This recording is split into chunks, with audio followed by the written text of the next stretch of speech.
नमस्कार शेतकरी बंधूंनो, आज घाणेगाव येथे आपण प्रात्यक्षिक दाखवतोय BBF यंत्राच्या द्वारे। तर हे आहे BBF यंत्र। तर ह्या BBF यंत्राने जर आपण पेरणी केली तर ह्याच्यामध्ये आपण याला 4 फण आहे, याला 4 ते 6 फण याच्या आपण यंत्राद्वारे आपण असे पेरणी करू शकतो। तर हे जे 4 नंतर एक जी सरी ओपन होणार आहे फरो, तर ह्याचा फायदा आपल्याला काय होतोय की भविष्यात मूलस्थानी जलसंधारण ज्यावेळेस आपल्याकडे पाऊस मोठ्या प्रमाणावर होत असतो त्यावेळेस हे पावसाचं जास्तीचं पाणी या सरीद्वारे वाहून जाणार आहे आणि कमी जरी पाऊस पडला तरी हे मुरलेलं पाणी आपल्याला आवर्षण ज्या परिस्थिती येते त्यावेळेस ते पाणी आपल्याला मुरलेलं पाणी त्या पिकाला उपलब्ध होत असतंय। दुसरा महत्त्वाचा फायदा ह्या सरीद्वारे काय होतं की सूर्यप्रकाश आणि हवा ही खेळती राहते, त्याच्यामुळे आपलं पीक जोमदार येतंय।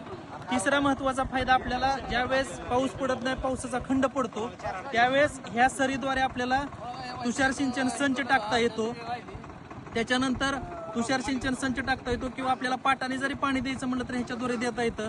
चौथा महत्त्वाचा फायदा आपल्याला ज्यावेळेस आपल्याकडे सोयाबीन 2-2.5 महिन्यात होतं त्यावेळेस सोयाबीन खूप उंच वाढतं, अशा उंच वाढलेल्या परिस्थितीमध्ये आपण फवारणी करायला जाऊ शकत नाही, तर ह्या सरी पडल्यानंतर ह्याच्यातनं जर आपण फवारणीला सहजासहजी आपल्याला फवारणी करताना अडचण येत नाही।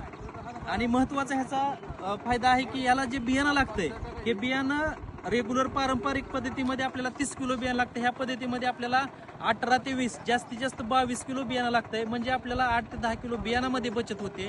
आणि उत्पन्नामध्ये एकरी हमखास 1.5 ते 2 जास्तीत जास्त 3 क्विंटल पर्यंत आपल्याला शेतकरी जर चांगलं उत्पन्न करणार असेल तर 4 क्विंटल पर्यंत पण शेतकऱ्यांनी उत्पन्नात त्यांना वाढ दिसून आलेली आहे। त्याच्यामुळं ही जास्त पाऊस पडला तरी आणि कमी पावसाच्या पर्जन्यात देखील ही BBF तंत्रज्ञानाने पेरणी केलेली फायदेशीर ठरणार आहे।